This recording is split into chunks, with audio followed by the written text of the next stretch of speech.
Welcome everybody to another VITA Learning webinar for 2022, a whole new year. We've got a great lineup for this year of various key opinion leaders of the industry that we all love to listen to.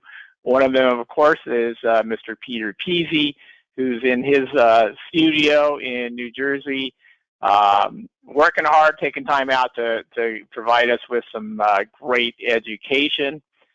Today's topic is going to be the incisal edge, a dynamic microcosm of optical properties. Kind of a unique opportunity to learn about the insights of that enamel, the incisal third, how to deal with different properties and translucencies, opacities, things of that nature. While we get going, there's a couple reminders. Your phone is on mute, so on the right-hand side of your box of your screen, you should have that question box. You can pop that out, type in a question, send it in, and then at the end of the session, we are going to take some Q&As with Peter. So please use that question box. Q&A will be at the end of the program. We are recording this program. So if you need to look at the video at a later date, you can always go to our VITA North America YouTube channel. Those will be posted there. So please feel free. All of our 2021 webinars with Peter are posted there. They're still on there. You can view them. We don't offer a CE for that, but we do for these live ones that we're doing like today. So posted on our website, VITA Learning website, YouTube channel, VITA North America. So as far as Peter goes, Peter, most of you know. Those of you don't know, he owns his own lab, Peasy Dental Studio in Staten Island, New York. So I made a mistake. I said New Jersey, but I should have said New York. New Jersey, New York. What does a Californian know about the East Coast? Been a technician since 1984, CDT and an MDT.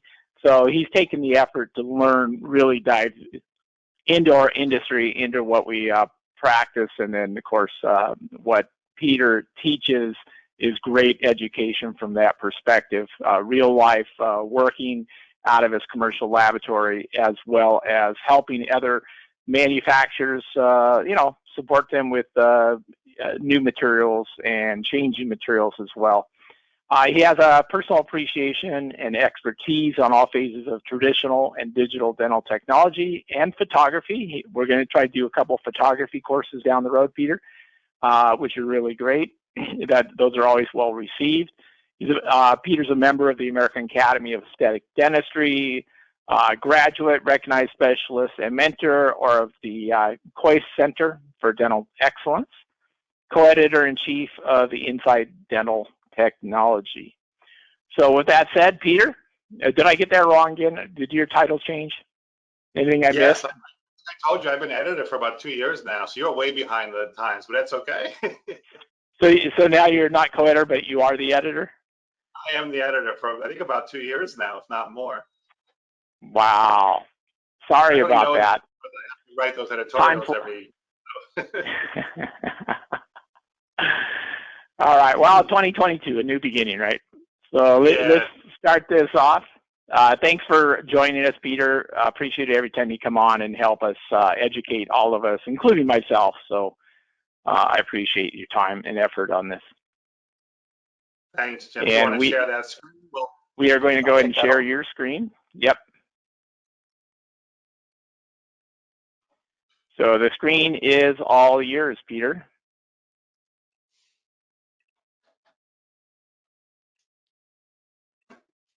Okay, great. You have that? You can see that okay? Yes. Great. We're okay. good to go. You, Jim. Appreciate it. And I also want to know who that co-editor-in-chief from New Jersey is one of these days. So let me know who that guy is. I'd like to find him. I know. It must be a special guy, huh? But thank you. I appreciate it. So, it's funny. We've actually touched on this topic before.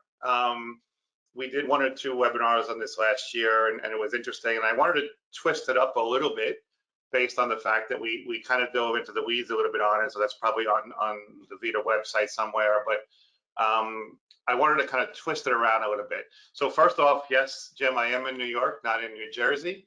For those of you who don't know my office, I just kind of share my space with you. This is where I work every day with my team, Jen and Keon and Abe and Shane and the team that we have here that really helps me get through the day in our environment. And upstairs, you can see here is our little teaching center and also our CAD department. So this is where I spend 12 hours of my day. Here's our little teaching center area upstairs, and that teaching area has really become our CAD room at the same time. So now we have a wall of CAD cam equipment.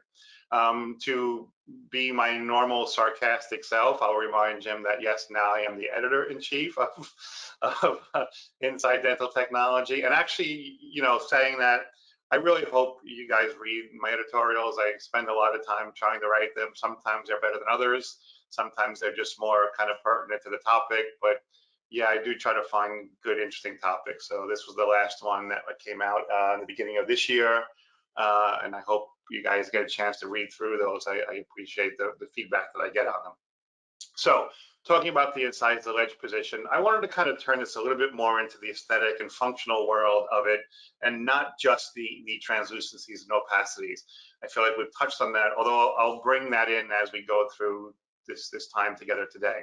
So why is this area so tricky for us? Well, there's so many reasons. One, I always joke and say that part of this is what we call the air mode, right? The AIR, where we have nothing but space, nothing but air. And this is challenging for us to work in because we don't have any opacity and we have nothing but translucency. We have the spot where your restoration ends or your tooth ends, and now you have all this area here to fill. And I know the common thread in ceramics especially is that they always want more space. I would argue more space is not always better for you, especially if you don't understand the materials that you use and when, where, and why to use them. The other thing that we talk about with that incisal edge position is the form, the functionality, and the phonetics. So in a short lecture, I'm not going to go into the phonetical aspect. I think it's, I don't want to say debatable. Obviously, there's a phonetic effect on the incisal edge position that we need to be aware of. I would also argue that it's only about 20 to 15% of people that actually don't adapt to the incisal edge position. So it's not something that I want to over focus on. But I do want to talk about it from a youthful point of view or an age point of view and from a form and function point of view. The real key that I think we miss out on that I like to talk more about is the position. Where should the incisal edge be? And I think that's part of the challenge that I face when I'm teaching.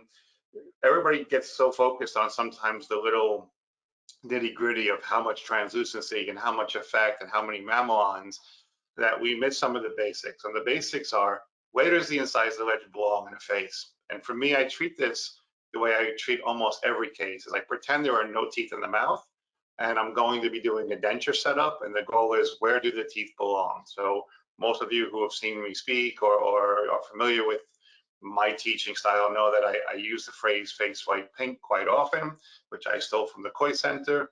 And that concept really is about understanding the facial features of the person, where the white and pink should be, and then where the pink should actually be. So putting those three things together are really critical for us to understand what we like in the teeth form and position and what we don't like. And in this particular example, if you look at this young girl's teeth, and there's a million changes you want to make. But the simple one is, where do they belong? Which one do you like? Do you like the cuspid position? Do you like the lateral? Do you like the number 8, the number 9? And by the way, from a clinical point of view, when my clinical partners communicate this, it's really important that they communicate it well. I don't want the script to say, please add 2 millimeters to the incisal edge and do a diagnostic wax up. I'd like to know where I want those 2 millimeters from. Because if I add 2 millimeters from the distal of the number 8, it's completely different than adding 2 millimeters from the distal of the or the mesial of the number 9. And this is why it has to be a real clear communication path for the teams that you work with in the partnerships. So in the end, we realize that the other challenge to this is, if you look at these teeth, do they have tons of mamelons? Do they have lots of translucency in them? And the answer really is no. So I don't know if this case is going to be about just the translucency or just the opacity. It's really going to be about the position. Another thing that you find with these kind of cases are anytime we have diastemas or spacing, it makes the patient look very young, almost childlike. This girl is 28 years old, but she doesn't look that way. Why? Because of the spacing on the teeth, the long, skinny, narrow centrals. What tends to happen is they look very like children. I don't want to say childish, but they look somewhat like children. And this is the challenge, especially as we get older, that we want to fill those spaces and shape the teeth. And filling those isn't really about just closing the spaces, but it's about the tooth form and the incisal edge position for us. So we'll take a look at our diagnostic cast and we'll do our diagnostic wax up. And I'm going to tell you that I'm going to use the number 9 incisal edge position as my reference and kind of wax accordingly across that. I don't want to take the credit for the wax up. That's Jen, who does 99% of all the wax ups in here. Well, sometimes we'll do them together, but we're establishing that incisal edge position of where it belongs. And then we're going to transfer that information through an aesthetic evaluation. We've developed this tray system over the years, and this is a real important part for us about understanding not only the position of the wax up, but how it transfers intraorally. It's really important. And our tray is basically a hard outer surface and then a soft PVS clear impression material liner that's very accurate, and it has a hard rest seat on the palate. So it gives us a great transfer system to work with the clinicians that we're working through. And as we're placing this in the patient's mouth, we should be able to see all the things that we wanted it to be. I'd argue maybe the teeth look a little square at this point, so we could round those and change the shapes. This is probably about a 4 or 5-year-old case, so I like to think we're always improving as we see what we do and trying to make things better. But the point of the aesthetic evaluation, I want to be clear with that. Notice I didn't use the word mock-up. I'm using the word aesthetic evaluation. It's a term that I think I've coined over the years. I'm hoping to see it in the glossary of prosthodontics at some point. The word mock means to make fun of. So I'm not sure where that became what we do for our patients when we put acrylic or bisacryls in their mouth. We want to evaluate the aesthetic position of what we're doing. And by the way, from a technician or a clinician point of view, the word evaluation gives you an out. It means that because we're telling the patient we're evaluating it, we can be wrong. We can actually say, you know what? I thought the number 9 was the right one, but too long or too short, or in my wax up too square or too this. So it's nothing more than evaluating the aesthetics in the face of that patient. And I think it's an important term that we all start using a little bit more often. The other beauty of this tray system, that as we transfer that incisal edge position, is we can use it as an APT technique, right? And for those of you who aren't familiar with that, we're going to basically do the transfer of our wax up with either a bisacryl or an acrylic type material. And now the APT technique that Garel wrote about so often and spoke about for many years and still does, basically allows us to be very minimal in our preparation point of view. But the reason I actually put this case in was to kind of go through this a little bit. Notice that after we've added the wax where we'd like it to be, and in this case it's acrylic or bisacryl, now the reduction is going to start. And one of the keys here in the reduction is, in order for me to recreate an incisal edge, I need to have a certain amount of space. Realistically, it's about 1.5 to 2 millimeters. Anything less than that, it's very difficult for me to create an incisal edge effect, either with translucency or with mamelons, or just in transition from where the actual tooth ends, from where that air is and where I have to put powders. So I'm going to tell you the standard for me is about 1.5 to 2 millimeters. After that, we could prep through the material, and you'll see here that that prep is almost minimal. We're barely touching tooth surface here, except for writing in those mesial and distal boundaries and creating a path for us to be able to insert the restorations in. So you'll see it's a very, very minimal preparation.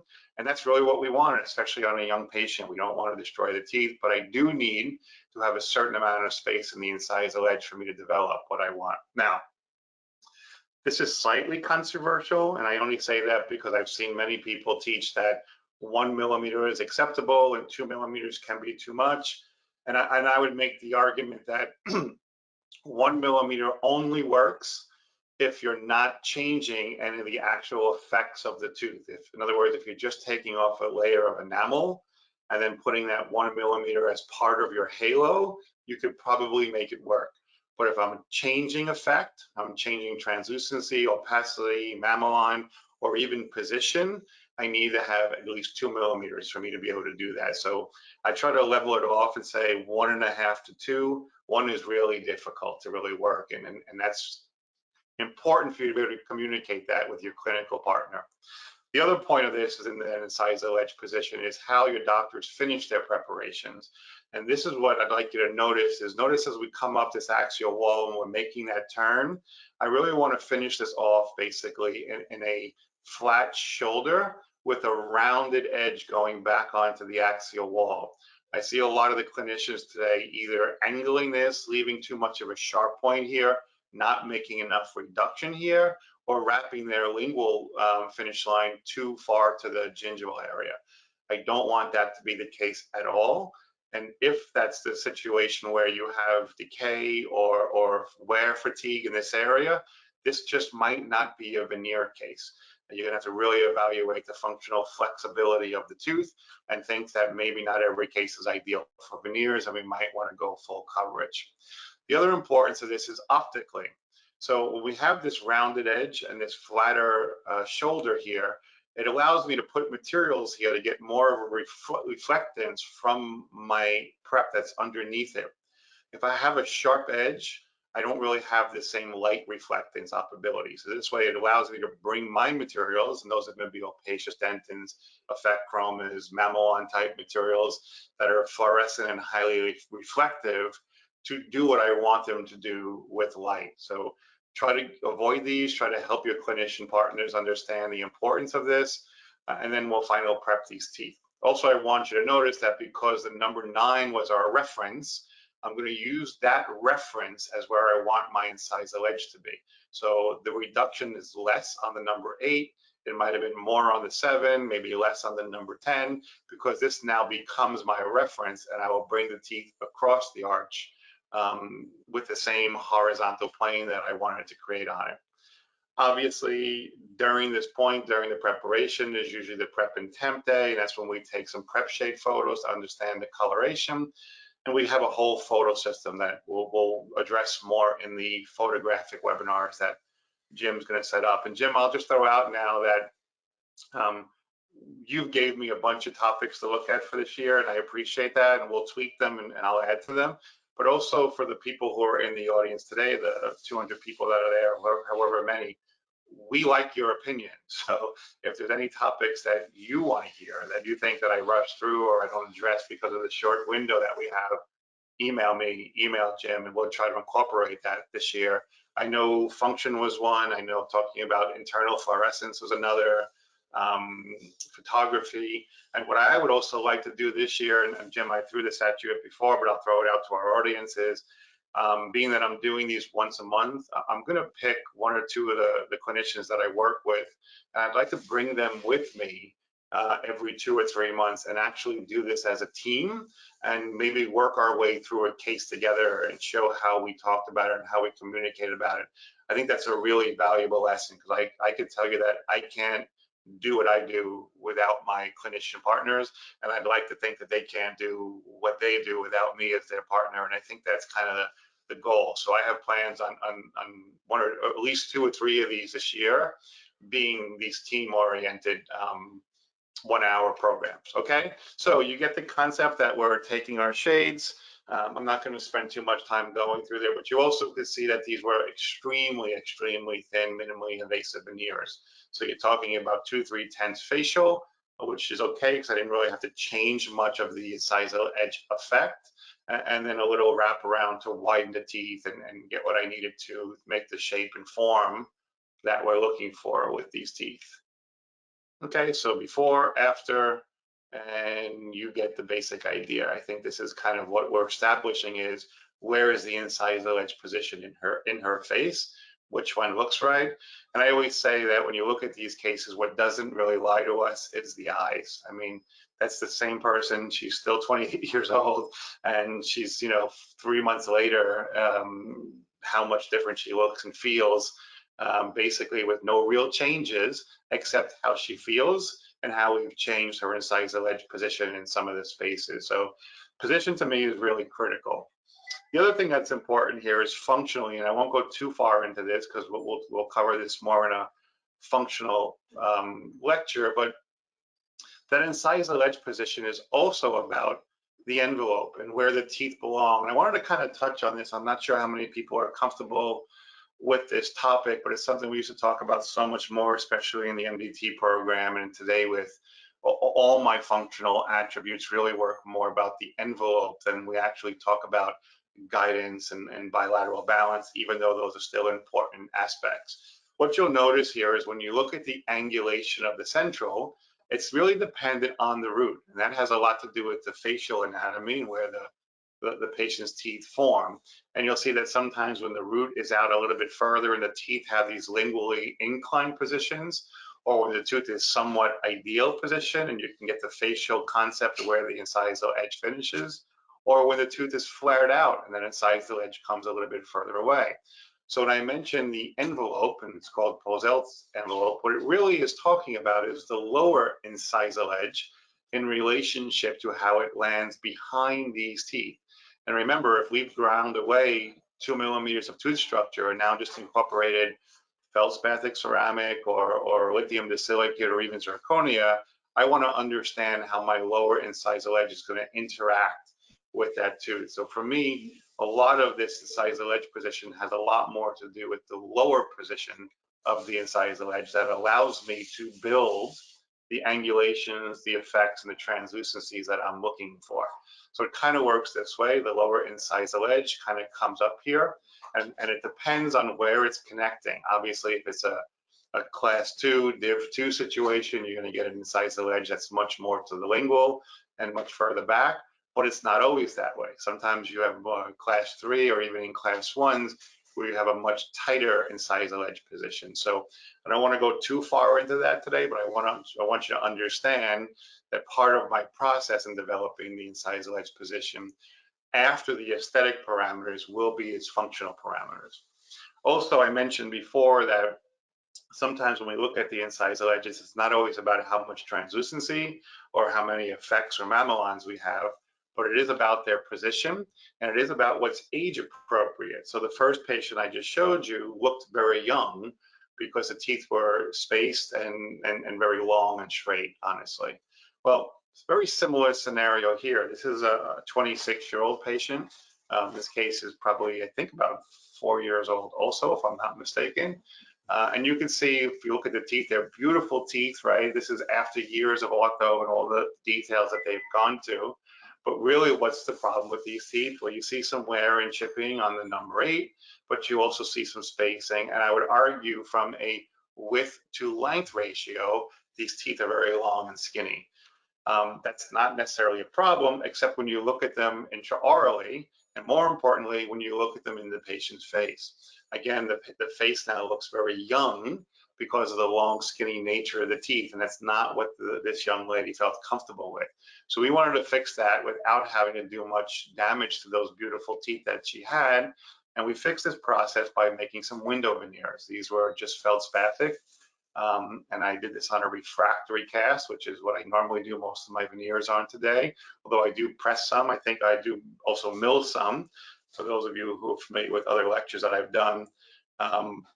But I enjoy milling them more in feldspathic materials than physically pressing them in lithium disilicate materials. But again, a conversation for another day. So you can see my veneers there. These are true contact lens window veneers. I made 4 of them for this patient.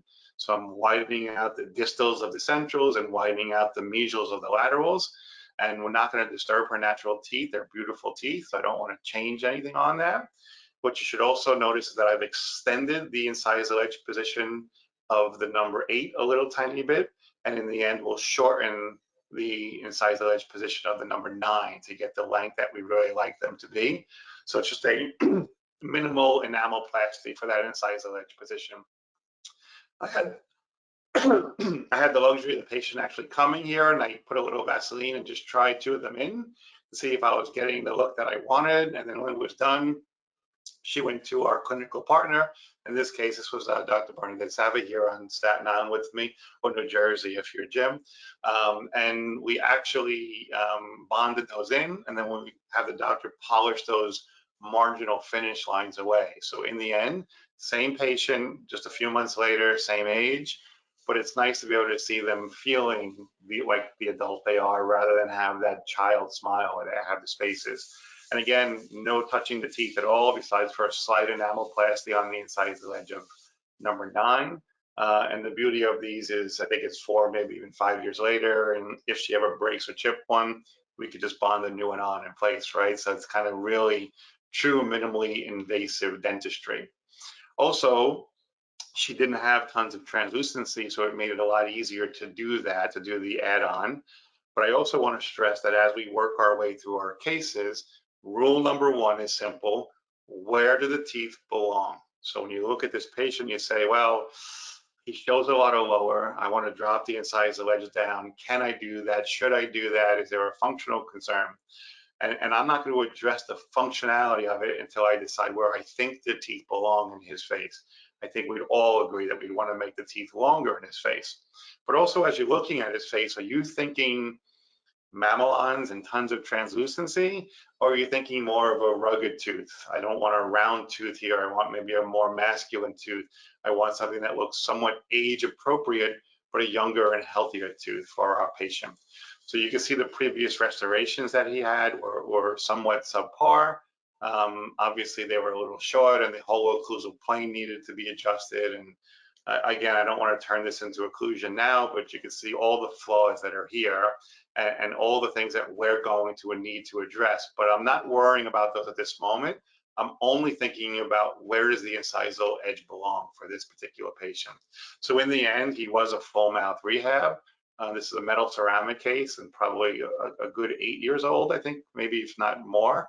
Also done by Bernadette Sava here on Staten Island. And you'll notice that I didn't make these look like super white, super bright. I kind of made a real natural looking case. And by the way, sometimes those are the nicest cases to work on. A little squarer incisal edge, a little less embrasure space, not tons of translucency because that would look unage appropriate. It would make the teeth look too young for the person's face. Some crown lengthening was done to try to drop those lowers down as much as possible. But in the end, we've given him some more display. Could we have given him more? And the answer to me is no. And I know I bring this up because this is something that I hear a lot, is how much incisal edge should we display?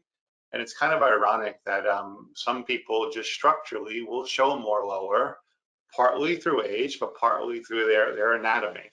So we can't always fix that unless you want to do orthodontic surgical procedures on most patients, which I think would be kind of silly. And in this particular patient, he's a strong, dominant male figure. We gave them the best teeth for his look, and I think those worked out very well. And curious, I'd like to see that case today. It's been a long time, so I'm curious what it looks like today. Hopefully just as well. And the point is not all teeth are, 1M1, OM3, super translucent and bright, right? Some teeth are just real patients and real scenarios that we have to work our way through. And each of them we have to treat very similarly. Where does the incisal edge belong? And how can we save as much tooth structure as possible? And in this particular case, I mentioned to you about the envelope. Well, look what's happening in his envelope. Look at how that lower tooth is hitting right on that incisal edge position. You can see the wear on the tooth. So we would be crazy to restore it without addressing either the lower incisal edge position or figuring out how to orthodontically or bodily move that tooth into a better position. So we could do that either way. We could orthodontically intrude those lower incisors and bring them back in a little bit to get them out of the way of our tooth. Or maybe we could tilt the incisal edge out a little tiny bit and get it away, and then just enamelplasty the lower teeth and get them out of our functional parameter. Because I want to maintain my incisal edge position once I do that. So I'll do the exact same things. We'll do a diagnostic wax up. We'll place that in the patient's mouth. We'll prep through that again, the APT technique, and then we'll work our restorative aspect just the same way we did before. So I put this case in for this specific reason. One of the things I hear a lot on the lecture circuit and even from patients today is how much display should they have? And this is almost ironic to me, because if you Google incisal edge display and you see the aesthetic parameters that are all over the world on the internet today, I don't agree with them. What you'll find is that to be aesthetic, most patients think they need to show 1 to 4 millimeters of incisal edge position. And I'm going to tell you that's virtually impossible on some patients, especially when they have a low lip dynamic like this particular patient, and they have a much higher plane on the lower arch. So we can't just put these teeth 4 millimeters down because we think that's aesthetic. And I'm finding more patients today coming with that complaint. Oh, my teeth I should show more teeth here. Yeah, maybe you should. Maybe you should have 40 years ago. Maybe you should have never. I don't know that answer, because it really has more to do with your facial feature and your lip dynamics. So we can't just willy-nilly pick numbers and put them out there for where we want to display the tooth. But we can evaluate the position and try to create aesthetics that fit the patient. We can brighten the teeth up and give them a better aesthetic look, not just stay in that A4 or 5M2 world without making the transition too harsh. So you can see we brightened up the centrals, and we tried to warm them up as we went back to his natural teeth without making them pop out too much. And we avoided the incisal edge position by doing what? Bringing that incisal edge out, or intruding and moving those lower teeth, which is actually what we did. So we did a little of both. You can see we've pulled the lower teeth in, and I brought the incisal edge out. And now that gives me the freedom in the envelope for that patient to function normally with our restorations and not worry about me chipping out the incisal edge position. Okay, so I mentioned to you about how the patients come in now with this preconceived notion of where their incisal edge can be. This is a perfect example of that. This patient presented to one of my doctors here in New York City. And when she presented, that's what she walked in and said. She said, I should have more display of my incisal edge because that's going to make me look younger. And I thought, okay, I don't necessarily agree with that, but we took some evaluations. The doctor actually put a little composite to show her what the teeth would look like longer. We let her wear that composite for a few days to evaluate if she could tolerate that from a functional point of view. And in the end, she was fine with the length. So we decided to try to stay minimally invasive as possible. Again, the exact same scenario. Create a wax up. We actually transfer that wax up, use it as an APT technique, prep through the teeth, and then I'm going to start to develop my incisal edge. Now, Jim mentioned a little earlier that optically about the translucency and the opacity, I feel like I cover this so often, right? Creating a canvas, using mammalian materials, and I'm almost bored talking about it sometimes, but I get it. If you're still not comfortable in this world, we will definitely harness this more. And probably in the first version of this lecture, I think I spoke much more about the opacities and the translucency. But simply put, I'm creating my canvas, which is usually a combination of translucent dentins and translucencies. And then over that canvas that I've created, I'm usually using mammalian materials or effect chroma materials that are much more opacified to create the type of effects that I'm looking to create. And then I'm filtering that with enamel. And filter was one of the topics, Jim, that I think we are throwing in for this year.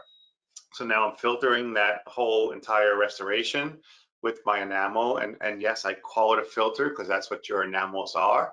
They either allow you to see inside the tooth, or they block the light from being being able to go to inside the tooth position. Okay, so we'll finish those up. Again, those were refractory veneers, a little bit more translucency, a little rougher on the incisal edge, some surface texture, typography, all the details that we would normally put in. And she got what she wanted, was a longer incisal edge position. I would honestly argue it was probably a mistake. She hasn't broke any, knock on wood that she never does, but realistically, the challenge here is it was the lip position, right? She has a longer lip. It appears that she has some cosmetic adjustments to her lip, Porcelains and Botox and fillers, and that gives the lip a little bit less dynamic of a movement. And a friend of mine a few years ago came up with a technique where he actually moves the lip out of the way. Kyle Stanley does this, and this is maybe a little disgusting for some of us to look at, especially if it's early in the morning for some of you. But what he actually does is they actually cut the tissue under the nose, and then he has the ability to pull the lip up. And that can actually give you a puffier lip without all the fillers and give you a bit more incisal edge display. Is this ideal for every patient? No, of course not. The same as cutting the maxillary arch and dropping it down, or raising it up to change the incisal edge or the gingival position, right? They're all extreme versions of how we do them. So in the end, this was a simple version. We did a minimal preparation and lengthened the incisal edge position from where we'd like it to be or where the patient would like it to be. I also want to be really clear here. That's why I'm showing you kind of a mix of older and younger cases, is that whenever I'm looking at the incisal edge position, of course, I'm evaluating the entire coloration of the tooth, but that incisal third position really has to have a very critical evaluation of what you're looking to achieve. If I'm looking for a non-translucent, non-mammalian finished incisal position, or very translucent, or maybe an older chroma highlighted incisal edge position, or a very youthful one where I have just mammalians and lots of translucency around that. In the end, I need my clinical partners to communicate what they see in color. And I want to make sure that as we communicate the color, that we're aware that there's a huge spectrum of color. What we work in is this little tiny area right here. This is dental color. So if I show you that from a kind of a larger point of view, this is the entire world of color space. This is dental color. It's a really small little football shaped area here. And in truth, if I was going to be specific about the colors that are in here, I'm going to tell you the most common ones that you see in real color space are kind of in the AB world, but not the B1. The B1 is usually the most remade shade in dentistry today, partially because it's not natural like teeth, and also because it falls out of the spectrum of where the color zone is for natural teeth. C and D shades also tend to be out of that spectrum. And by the way, if I'm in a ceramic factory designing or making ceramic materials, anytime I'm using a C shade, I'm adding green oxides to it. So that's why the C's look so low in value and so gray. I tend to work almost exclusively in the A and B world, and that would be A1 through A4, and then B2 and 3 are kind of the main colors I use. I don't really think you need many others. I shift my value more from my enamels or for the thickness of the materials that I'm using. I don't necessarily need to go into the C world or the D world, and I get it. A lot of doctors ask you for a C or D shade, and if you want to keep it simple, take out the C or D bottle. Keep it simple. For me, I don't do that very often. I don't hardly ever use them unless I'm using them to trick the elements of light. Maybe I want to extend my incisal edge position on that 2 millimeters that we just talked about, and using an A or a B shade might be too bright or too opacified, especially in an opacious dentin. So maybe using a C or D shade wouldn't be a terrible thing there, because it gives me the opacity of an opacious dentin C or D, but it also gives me the lower value area of the C and D shade. So I'm just using the materials to kind of benefit my needs at that particular moment. I've also discussed over the years about shade information and transfer. Most of you know I'm not a huge fan of the classical guide, and I won't spend a lot of time on that today. I've shifted everything to the linear guide. It doesn't mean there aren't shades here that I like for communication tools, especially the A range, I think are still very useful, and 1 or 2 of the B range. But I do find the linear guide gives me a lot more information as far as communicating the value and the chroma of the tooth. So when I'm doing that, I do it the same way as I've always taught, chroma, value, and age. How much color is there and how much translucency in that gingival portion? Where is the brightest part of the tooth, which is always in the middle third? And what kind of an age or effect am I looking for when I'm creating an incisal edge position? So when the doctors are transferring that information, I feel much more comfortable when they're using the linear guide. I know some of the doctors have this version of it. I'm not a fan of it. I think it's just a little confusing, and there's a lot of things to look at there. So I push most of my clinicians to work with the the linear guide, not the classic guide. I'm going fast, so I'm sorry, I'm screwing up my words here. Also, when I'm taking my shades, very critical that the shade tab is in the same plane as the facial of the tooth. And the photography should be also in that same plane, so I'm capturing that information. The system is simpler when you use it this way. And that first shade tab in the linear guide is basically about the value. Am I in the 0, 1, 2, 3, 4, or 5 range? And once I've determined that, let's say the patient's in the 2M range, well, then step 2 is very simple for me. Where in the 2 range are they? Are they higher in chroma or higher in value? And the difference for that is really just about shifting between red and yellow. Anytime I add red into my ceramics or lower the value, I have an increase in the red color pigment. Anytime I raise the value or raise the opacity, that gives me yellow pigment inside the tooth. So if you look at the difference between the R and L on these particular guides, R, think of it as the reds, L, think of it as light or yellow. And that's really the premise of this concept with this guide. And that's why I think it's a simple guide to use. I don't do too much of this calibration with the 18% grade card anymore. I don't need to, and actually I'm working with a few new systems. I actually have a few cool shade taking concepts that I'll share in another lecture that I'm working with right now, that are basically polarized little systems that can almost break down the formulas for us.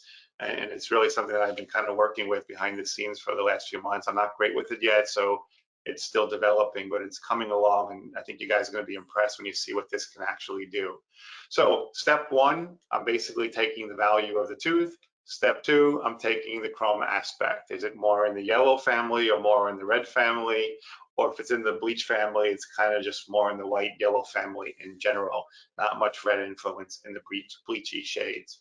And this is where it becomes more challenging for us when we're trying to match one tooth and trying to mimic all those effects that we see here in the incisal edge. But it starts from transferring the information from a shade taking point of view first. So if you take a look at how much effect, especially under the polarized photograph, you can see there's a lot of translucency, some white banding, some white surfacing even around the cervical area.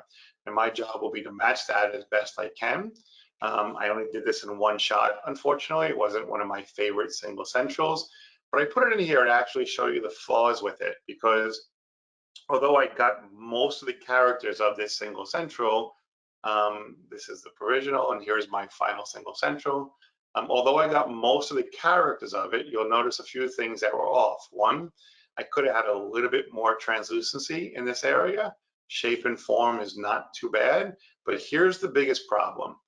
Notice the natural tooth and how much surface typography are on that tooth. And if I bring you across to mine, you're going to notice that I don't have any. Now I could tell you I did. I spent a lot of time getting that surface texture as good as I could. And unfortunately at the end, I over polished the restoration and sent it out without realizing it. And when I saw it in the mouth, I asked the doctor not to cement it so he could send it back to me and I could adjust it, but too late. Patient liked it and they were moving forward with it. So for me, not good enough, but for a one shot, I guess fairly close. And you could also see under polarized that I do have the basic values where they need to be. Could have had a little bit more translucencies and definitely a little bit more surface typography. So not every one is perfect. Also, that was a full coverage restoration, so a little bit more freedom. When you're working with minimally invasive spaces, now this incisal edge becomes even more challenging. I'm going to tell you that I think I made this veneer for this young girl 3 times, if I'm not mistaken. And the reason it was so difficult was because I literally made this veneer in 0.2 millimeters of space with a dark prep shade. And that becomes even more challenging. What material can you use? How can I work through that? How can I create the effects that are so prevalent in her teeth? But let's take a bigger picture of this as a whole. So obviously you can see the coloration on the number 9 is really problematic for us, but that's not the only problem there. You should also notice that gingival display is much different. She has a shorter gingival position here. And also look at the incisal edge position. Notice the incisal edge position of the number 8. Notice how the number 9 is actually shorter and it kind of curves up towards the distal. And even though her lip dynamic comes up a little bit, realistically, we should have a straighter approach to that incisor edge. So we're gonna address that. So I want to take a look at the tooth and what I see. You can see that the prep shade underneath it is going to be very dark. She's also a young girl and happens to be a relative of one of the doctors. So we have to be really cautious about how we want to prep this teeth, if we even want to prep it at all. There was a few options here. First thing is, let's get the incisal edge position to be where it belongs. The mesial is accurate, the distal is not. I'm going to want to lengthen the distal of this tooth. The other area is the gingival position. The gingival position, look at the zenith, how nice it is, and the position of the tissue here. This is blunted and short, so we're going to have to either do some gingival augmentation or some crown lengthening here. And the doctor is going to address that, right? They're going to put some composite on the tooth to give us the incisal edge position, and then they're going to come back and evaluate the gingival position. Do we have to remove bone, or maybe just take away a little of the tissue here based on the position of the bone? So we can kind of work our way through this. We'll provisionalize that patient. Again, very thin provisional. And now it became for me to restore that. Now I'm going to tell you, I think I made this at least 3 times. It might have even been 4, because I really had 0 space to work in. It was really about 0.2 of a millimeter. And I'm going to tell you that the way I actually finalized this restoration was really much different than I usually do. Basically, this entire restoration is stain. It's basically all artist type stains and color stains, and using different staining materials, very thin, with a very thin enamel wash over it. And unlike the previous center that I showed you, there's 2 major flaws with this one. Here I have too much surface topography. I didn't polish this out enough. And also my incisal edge, I have too much translucency. Now, I'm being picky. Does it work? It's okay. Is it great? No, there are a lot of flaws to it. But in her mouth and in her face, it worked. And she was happy with it, and we moved on. But I'm always analyzing that tooth position, that incisal edge position, the surface topography. And those are the details that really make your especially single central world and optics in the incisal edge look correct. So let me just give you one more little incisal edge concept before we go too far. For me, 8 and 9 is really about the age of the patient. Do I want to have a lot of embrasure space or a little embrasure space? Do I want to have rounded corners or squarer corners? Do I want to have lots of translucency or little translucency? The laterals, to me, are more about gender. And I want to be really clear in how I say this. Teeth are either feminine or masculine. Women can tend to have either. You can have very feminine teeth or very masculine teeth. Men, usually only the masculine teeth work for them. I don't find making men's teeth too round or too much embrasure space looks good in most male faces. So we have a little more freedom with women teeth or female gender teeth, because you have the ability to give much more rounder shapes or squarer shapes, depending on the facial features. And then finally, the cuspid, I always say, is about personality. The sharper the cuspid, the more aggressive it tends to look. The rounder the cuspid and the less embrasure space, the softer it tends to look. So it kind of can have a more aggressive or soft look. And I want to look through all those aspects when I'm evaluating my position in that patient's face. And the other difference here is also the embrasure space. How much embrasure space I open also can make the teeth look much more feminine or much more youthful. So when your patients come to you and tell you, oh, I don't want to have a lot of spaces, make sure they're clear and they're understanding that teeth with less spacing always makes the teeth look much older. So which ones do you want, older looking teeth or younger looking teeth? And that really, again, is dependent on the face. Okay, so let's really dive into, in the last few minutes, the incisal edge positions here. So I want you to take a look at all these teeth here you see on your screen. And I guess the question I would ask everybody here is, are they all the same? Is every one of these incisal edges that you see here the same? Would you build them the same? Because I could tell you as a ceramist, I mean, look at this. This is beautiful, right? I don't see the 3 mamelon fingers that everybody wants to put in. I barely see mamelons except for these 2 floating value areas that are here. and the little tiny effects that are taking place on the edge, but tons of translucency, a beautiful tooth. Or this one where I have, again, maybe a more youthful looking tooth, nice surface topography, but look, some translucency, some floating kind of colors in here, or mammillon type structures, but nothing definitive. Look at this one. I see almost zero translucency. I don't see any mammillons, and I see more of a white floating calcification that floats through the tooth. And that's something that, again, almost as difficult to create as this one is difficult to create, but different. Look at this one. Again, a combination of all of them. Now I have translucencies, surface topography, mammillons, floating colors, and floating calcifications in there. Again, very challenging. Completely different one. Here's our simplex one. Our three kind of mammillons are some translucency around them and a few floating colors around those edges. And then the last one here is an older looking tooth with some more warmth and color. And again, translucency and a much more defined colored halo that surrounds that tooth. So this is what we face when we're looking at nature. And it's not easy to tell you that there's one formula that you need to build all of these. But the goal is to look at nature, to study nature, and to understand what nature is, and for us to be able to apply that in our ceramic materials, how we look at it, and how we can utilize these materials to make them work. Now, hopefully some of you realize that these are not all real teeth that you're looking at right now. Some of them are, and some of them aren't. I hope you can pick them out, which ones are and which ones aren't, but in case you can't, I'll tell you.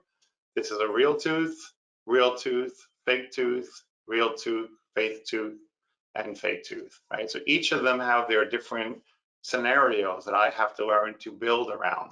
And sometimes those scenarios are really challenging, like that veneer that I showed you before, where I had zero space to work in. I had to come up with a different way of formulating the final product. This was the same scenario. This is a no prep veneer that we did on a patient. This was my friend Dane's AACD case, I believe. Again, I worked in about 0.2 of a millimeter of space, maybe 0.3, and I had to blend this in over the existing tooth. And I think everything is really pretty good on this. Surface topography, incisal edge effect, everything really blended well.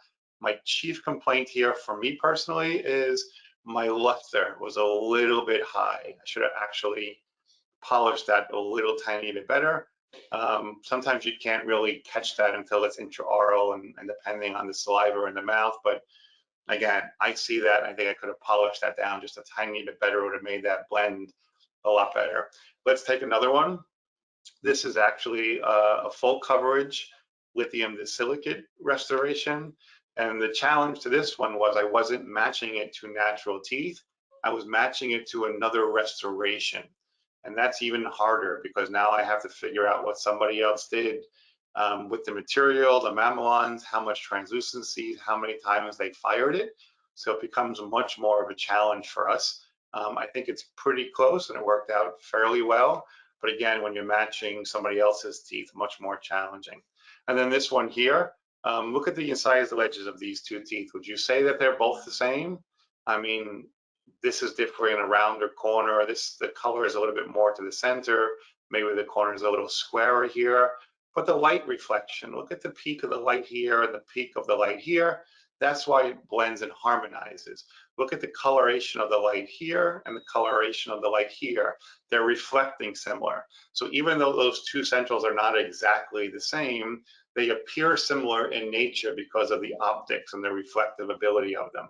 And in the end, if you look at these two centrals and you say, okay, I have to make one of those, how do I make sure that it blends in with the other? Well, it's going to be from the optics.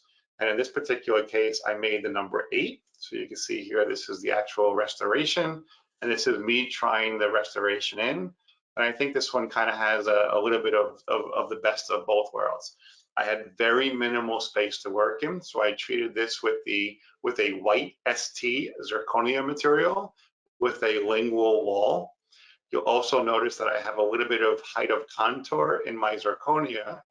And I've also treated the zirconia with some stain effects. So this is some bluish type effect that I've used around the incisal edge. because I have a wall here that's not going to let me feel translucent. I've also used some fluorescent colorations on the cervical area and in the mid-third.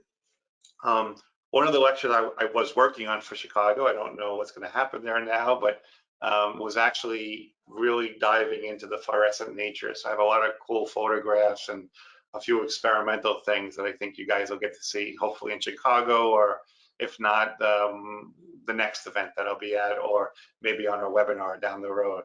So because I've treated this properly, it allows me to do a little bit less with my dentin materials. I'll create my chroma. I'll actually use some dentins to start going into my incisal edge, and I'll use some blue-gray type effect. In this case, it was EE9 and EE10 on my incisal edge to highlight the blue staining or the accent stain that I've actually put here already. I'll finish that up with my mamelon materials. So again, I'm going to use either an effect chroma material or a true mamelon material, and then I'll cover that over, or I'll enamel filter that in my final restoration. So here's what my internal structure kind of looks like, and here's what my final restoration looks like as I slide this into the patient's mouth. And remember, this all starts from the internal structures that are here. So here's me in sliding the final in. I tweaked it a little bit, so it wasn't perfect. When the patient came here, I did a few little tweaks here. And by the way, those were staining effects towards the outside to add a little bit more coloration here in that cervical third, in that incisal third. But I think the rest of it works pretty well. Why? Light reflection. See how the light's reflecting from the same areas, and surface topography. After the 4 failures I showed you, I got the surface topography and luster on this one correct finally. It took me a bunch. So this one is the way it should be, and it looks nice when the patient speaks. And again, this is all about the incisal edge, getting the effects in the colorize. And I always test myself with polarize. And I wrote the word OptiShade here. This is what I'm kind of working with now. You guys might be seeing this starting to get promoted around. It's really a cool system that I'm pretty excited about. But I don't want to dive into it just yet because I haven't perfected it yet. But it's something I'll share with you more and more over the next few lectures and webinars as I get a little bit better with it down the road. So there is my incisal edge, optically, functionally, position-wise. I think I'm just about, ooh, look at that, right on time, Jim. I think I'm just about right on my time spot here. So I'll stop here, leave a few minutes for questions if we have them. Thank you, Jim. I think I finished right on the number there, 12:57. So thank you. All I right. tried to switch it around a little bit, guys, because I know we've covered this topic before, and I wanted to kind of switch it a little bit to make it a little bit more interesting. Thank you, Peter. Thanks a lot. I know that that Peter Peasy in New Jersey is good, but the Peter Peasy out of New York is fantastic. Great. So I appreciate you going through this. It's a lot of information, but it's good information I think everyone should know. So before we get to the Q&A real quick, because we have questions all the time about this, is that the CE, we have the CE that is people are going to ask for. You're going to receive information from our marketing education team, and this will be sent out to you with the email information that you had previously provided us to register. So you'll receive that in an email. The workshop has been recorded. You can visit us on our social websites, VITA North America YouTube channel. That's where today's webinar will be posted as well, along with all the other webinars that Peter graciously provided us and worked with us on in 2021. If you need to get a hold of us here at VITA North America, there's some information. And then we have reps across the U.S. and Canada. If you need to get a hold of them, please get a hold of us and we will give you that information. We have, as Peter mentioned, we do have future programs available as well. So make sure you follow us, and I got Peter really busy this year, if at all possible. We're doing all sorts of different topics, which are really great. So thank you very much, Peter, for participating again with the VITA Learning webinars again for 2022. Peter's information he added up before, but we can go ahead and get into the Q&As. So let's do that. Let me see what's coming up here on the questions. If you haven't sent in your questions yet, go ahead and send those in. So one is always the instrument to use. Where can we get your porcelain brush? I hear that one all the time. I'm working on a new brush right now. My two older brushes are either through MPF or Harvest, but I'm working on a new one right now. Excellent. I'll be looking forward to that information. Great job. What type of margin liquid do you use when building up butt margin porcelains? Great question. I use none. I'm not a fan, and Jim, I'm going to throw VITA under the bus on this one. I really dislike the margin liquid that they have already put into the margin material. I'm going to tell you the margin materials work better if you just use a normal buildup liquid or water, and then the trick to the margin at the end is hair dryer. Dry it with a hair dryer. Unfortunately, with the VM9 and the VM13, the manufacturer has actually put a chemical in that they thought would make it more elastic for you. I find it to be harder to use. So I have a special one without that liquid in it, but in the end, I stick with straight water or build-up liquids. All right. Okay, so others we have is, let's see here. Looks like we have a question about the grayish incisal.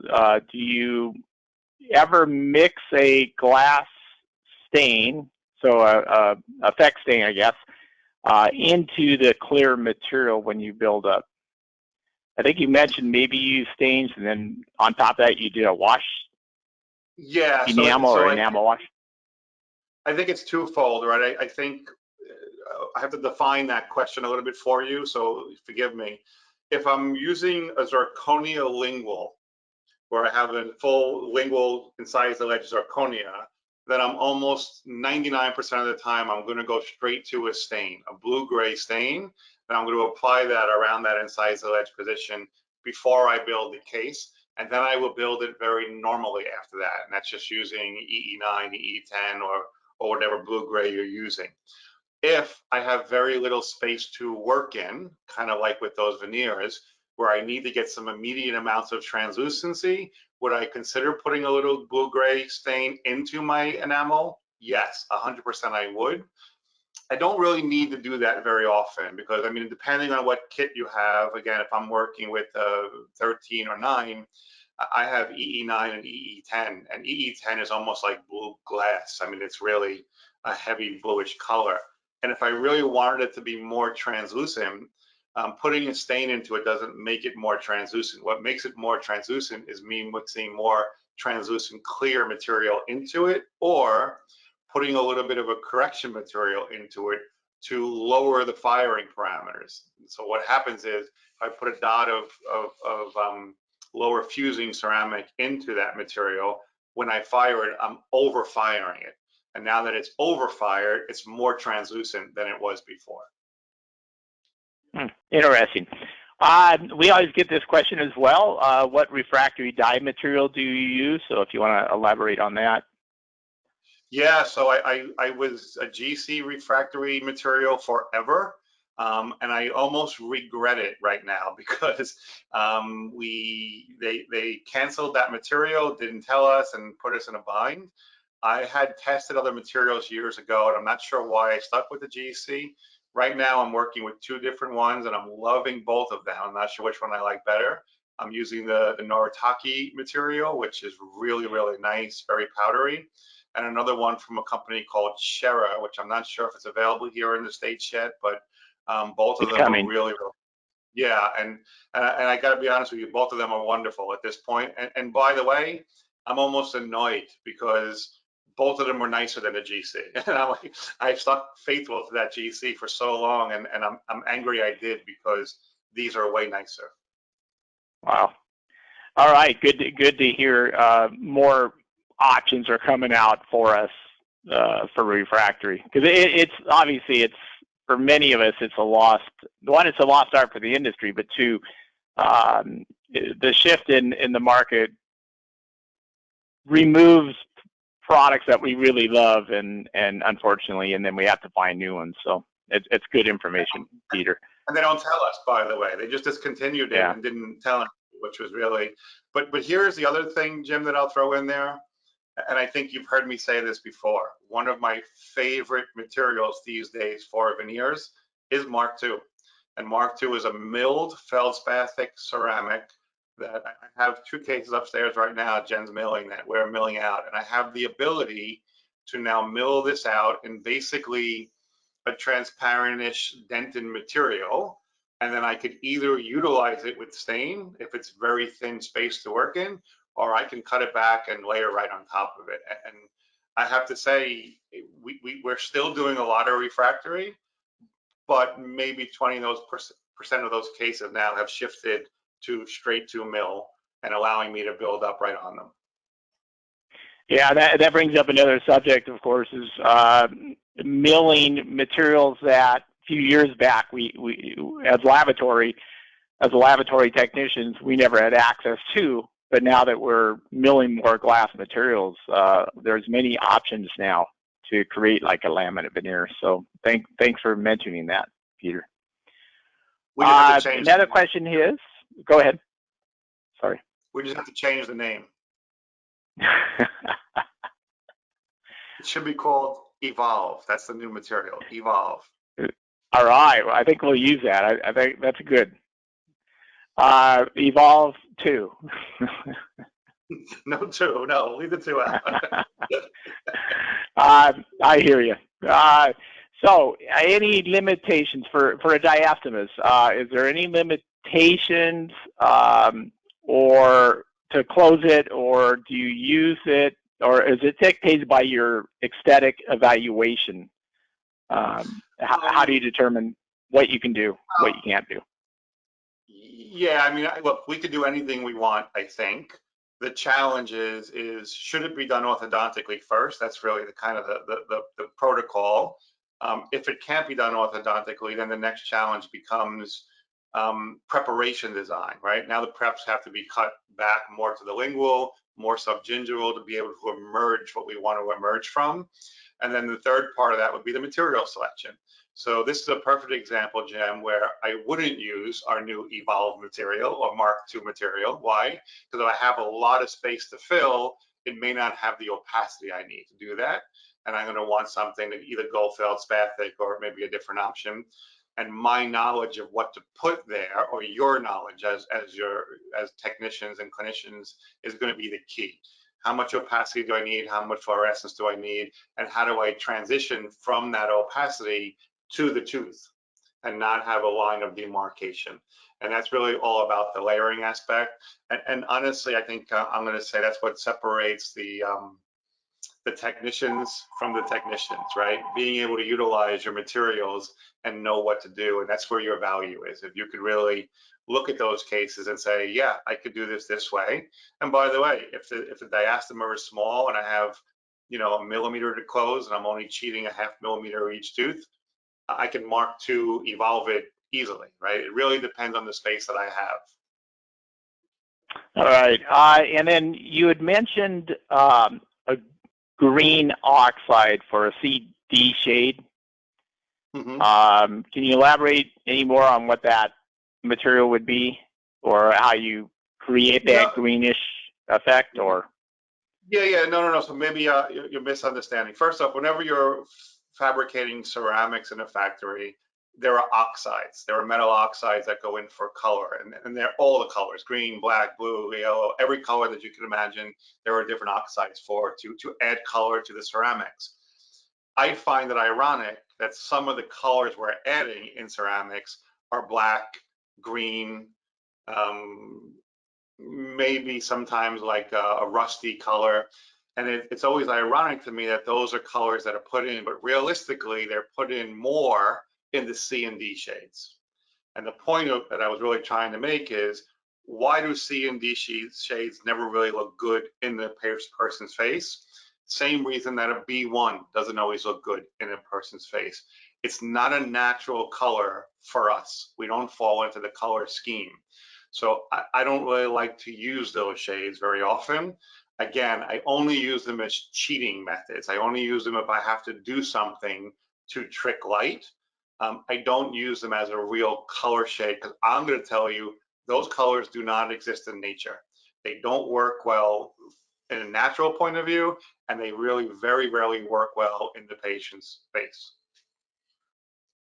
All right, that's a good explanation. So thank you very much for that. So another question is, for the incisal translucency, is there a starting point of material type? You had shown that, I think what they're alluding to, you showed that one of the last cases, that your basic build was very lengthy, full of a clearish incisal translucency material, and then it looks like you went back and then used more of an opacious material to filter out or to block out the areas you didn't want translucency. What was that translucent material? What do you start off with at base? So I think, again, if you're not familiar with it, and I'm sorry, I feel like I teach it so often that I think everybody knows it at this point, and I shouldn't assume that. For me, whenever I'm creating a canvas, gingival, mid-third, and incisal. That incisal area here is usually going to be something translucent. How translucent it's going to be is depending on the effect that I'm looking for. So I'll give you an example. I could use straight EE9 all over this area, and then I can cover that with either mamelon materials or filter it with enamels and do different things. But maybe that's not enough translucency. Maybe I want that EE9 to be mixed with EE10, and maybe I want to overfire it and make it completely glassy, or maybe not at all. Maybe I want to use TD1M1 mixed with EE9, and now my canvas isn't completely translucent, and I'm going to try to create some of the translucency on top of it.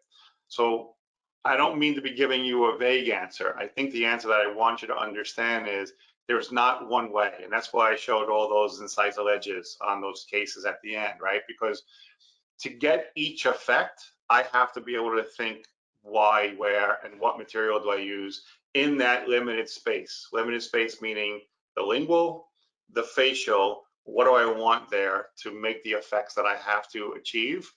And it's not always the same. What is the same for me is the canvas and the translucencies. And then after that, it's kind of a free-for-all of, do I want heavy mamelon materials, heavy opacious materials, more translucency, and do I want to filter that with whiter, brighter enamels or more translucent enamels? And I think one of our topics, Jim, is going to be all about filters. So hopefully you'll come back and you'll get a better answer at that when you can understand it a little bit more in detail. For sure, we got a lot of different topics for 2022, and I hope everyone can join us for additional Peter Peavy webinars. One other question, since you opened the door to the milling and the evolved material, do you get the same margin accuracy from milling your restorations than pressing them? Yeah, I got to tell you, I mean, look, first of all, I got to credit Bobby Williams, who kind of turned me on to the Mark II. He pushed me to use it, and I blew him off for a year because I'm a refractory guy, right? And I want to layer, and I was wrong, and he was right. I'm getting as great of, and I should say I'm getting, Jen, who does all the milling and besides a million other things, really, if the margin is clean enough to read, it's almost a perfect seal, as good as I'm getting in my refractory or on a butt joint or anything else. So the simple answer is yeah. I mean, if you're designing it well and the margin is easy to read. What I don't like though, and I'll throw this out, I don't like, and we try hard not to accept them. We actually just did one last week that I regret, but normally we don't do veneers on scanned preps.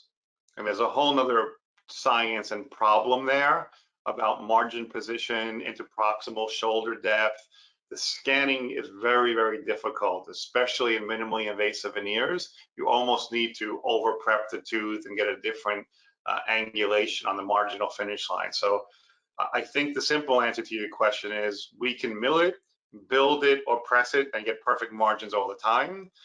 But how we get the cast work is the key there. I don't want milled veneer models. So get to know your materials and know the limitations on how to select the right material for the right indication, sounds like. So, all right, Peter, any last words? I think this kind of wraps it up for today. You can get back to your work there in New Jersey and New York. It sounds like you got a busy day ahead of you. It's going to be a long day and a long night. Let me just say this to wrap it up, because, you know, Jim, I think you and I started talking about it before. I was never a huge fan of the webinar thing, and it's probably because I don't get to interact with people besides for you.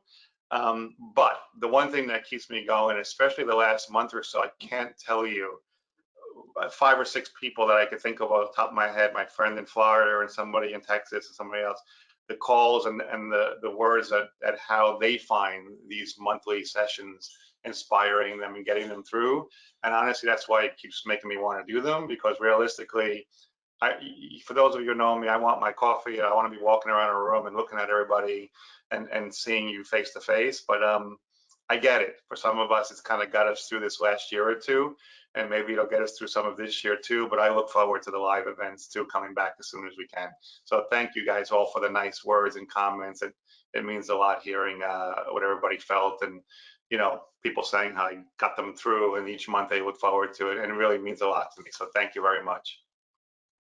Yeah, thank you, Peter, for taking the time out for this and all the others. And you're right, you know, we get a lot of great feedback, you know, on your webinar and the other trainers that we have that we utilize. So it is unfortunately a substitute to hands-on in-person training, but like you said, you know, if we can get through this, probably the next half of the year, we will be able to get back out there into the field and do more in-person education.